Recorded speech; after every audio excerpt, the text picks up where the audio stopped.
ఆశపడుచున్నది నీ కొరకు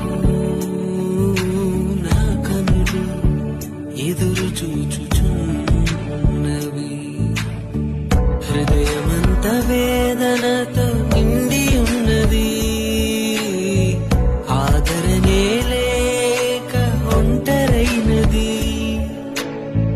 హృదయమంత వేదనతో